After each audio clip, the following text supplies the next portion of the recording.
So my name is Laurel Bryce, and I'm chair of the Department of Obstetrics and Gynecology, and I've been here for about 8 years. I love my department. We do all kinds of amazing things, and this has been a major drive for us in the last 3 years, increasing HPV vaccination rates in our county. And you're going to hear a lot more about that from our 3 speakers who I'm about to introduce. But a word about what I do for a living. I'm a GYN-oncologist, so I take care of women with cancer. I am not about vaccines in my daily practice. I treat cancers. And when I was a resident in Boston, I remember taking care of a woman whose name was Faith Maroney. This was in 1985. I was a resident. I was not a fellow yet. And I was on the GYN-oncology service. She had cervical cancer. She was about 32 years old. And the details of caring for her I will not share with you now, but it made a tremendous impression on me. And it makes me want to make sure that nobody gets that cancer. So we're going to talk about HPV vaccinations tonight, but from a cancer, GYN-oncology perspective, I keep thinking about cervical cancer and Faith Maroney. So a word about our 3 speakers. Sarah Bradley, I'm doing this in alphabetical order, I'm not showing favoritism, works in the Department of Obstetrics and Gynecology. She went to college and medical school at Iowa and then trained at Duke, a small school on the East Coast. We don't like their basketball team. And we wooed her to Madison. How many years ago, Sarah? 4. And boy, what an addition to the department. She's given a lot of lectures regionally regarding HPV vaccination. She has served on the UW Immunization Task Force Committee. She was co-chair of that committee when they had their big summit in June of 2014, and serves on the Wisconsin Council on Immunization Practices. Now, Lindsey Geier, is that how you say it? Is a pediatrician here at UW, and she is a true Wisconsin kind of gal. College, medical school, pediatric residency. I love that. And she's talked in WPR regarding HPV vaccinations. She's served on the same panel for the summit as Sarah has, as a panel member of the Wisconsin Cancer Control Summit in Madison. Now, Erin Wieland, is that how you say your name? Wieland, all right, that's great. Erin is an assistant professor in the Department of Otolaryngology. I love to say that word, head and neck surgery. And he's chief at the VA hospital. Now, Erin went to college at Loyola University in Chicago and medical school at Harvard Medical School. He did his internship at Brigham and Women's Hospital and then his residency in all the Harvard hospitals for head and neck cancer and surgery. He's published extensively. He gave a talk at a GIM conference recently, HPV head and neck cancer, gave grand rounds in La Crosse on the similar topic. And we're very fortunate to have these 3 individuals talking to us today. They're all very knowledgeable, and I'm looking forward to their talks. Who's starting? Okay, Sarah, come on up here.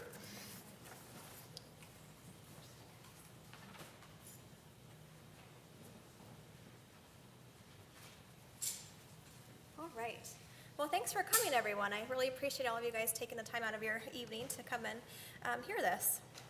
So I think all of you have heard about HPV by now and HPV vaccination. It's been all over the media for the last couple of years. These are just a couple of the headlines that I pulled out recently. I guess I'll start out just by saying that from this Cosmopolitan headline up here on the left, lube does not prevent HPV transmission, so please don't rely on your Astroglide or KY or whatever at home. And then next, just looking at an outline of what we'll talk about tonight. We'll talk first just about HPV itself, how it causes cancer. Then we'll talk about rates of infection and how it's transmitted. And then we'll move on to talking about the vaccination and how effective it is, how safe it is.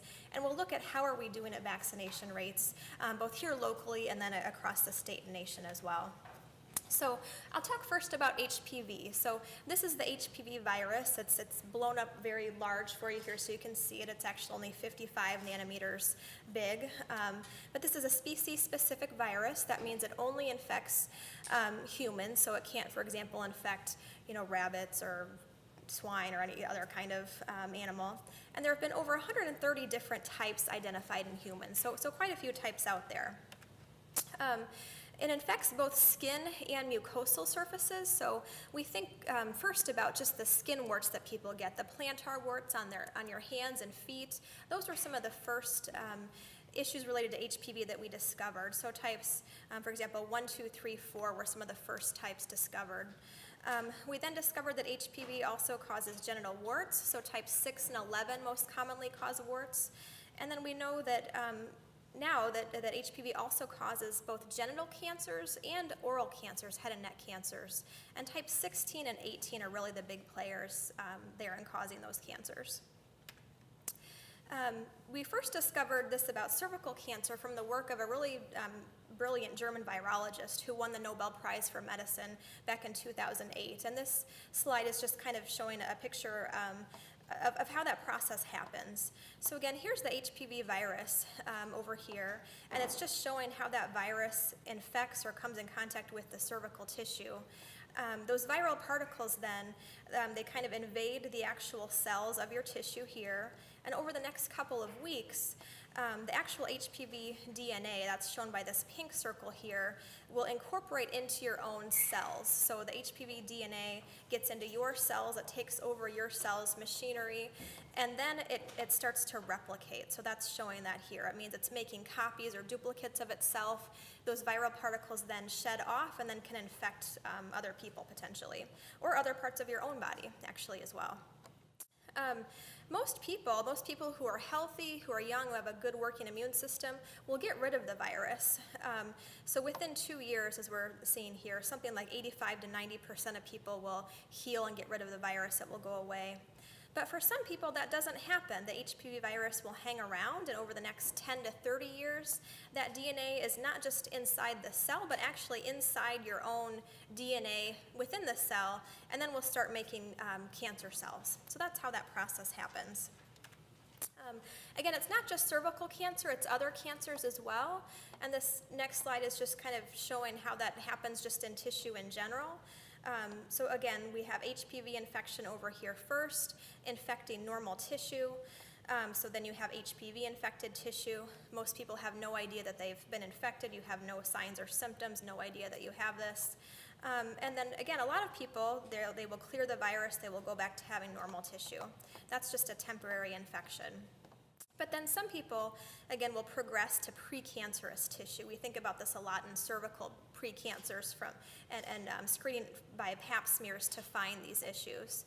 And again here, with people who have precancerous tissue, depending on how progressed or how far along that process is, you can again still resolve and that tissue can regress back to normal.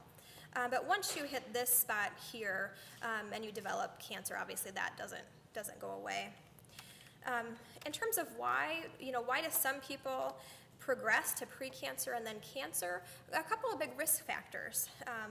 And those are having high-risk types. So types 16 and 18 are high-risk types. They cause most of the cancers related to HPV. If you have a weak immune system, so for example, if you have HIV or some kind of immune deficiency and your body can't clear the virus as well, or if you're a smoker, all of those things will make HPV hang around and progress in your cellular tissue. So as I mentioned, though, it's not just cervical cancer. We know now that HPV causes several different types of cancers. This is showing all the cancers caused by HPV in the U.S. Cervical cancer is definitely the big player here.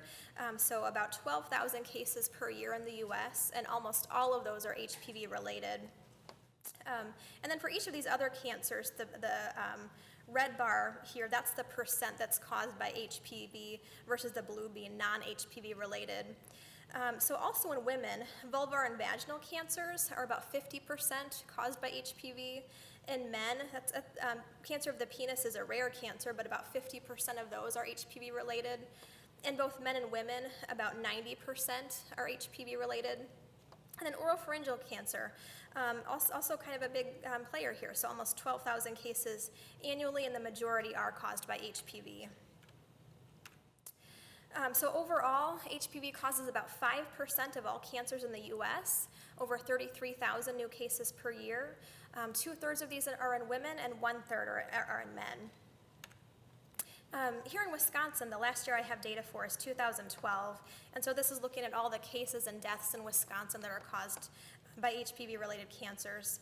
If you add up all of these numbers here, we have over 1,000 HPV-related cancer cases in Wisconsin, and then if you add these numbers up here, somewhere close to 250 deaths annually from HPV-related cancers.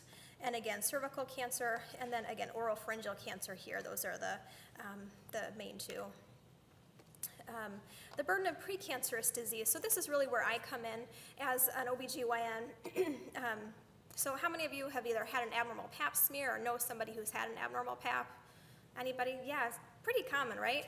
So there's over 3 million abnormal paps every year in the US. All of those paps have to be followed up, and depending on what the actual abnormality is, we either repeat your pap smear later on or do a colposcopy and try and figure out, well, if you have precancerous tissue there, which is also called cervical dysplasia, how severe is it? Is it low grade or high grade? We know if it's low grade, it will probably still go away on its own. We can just observe and kind of watch and wait.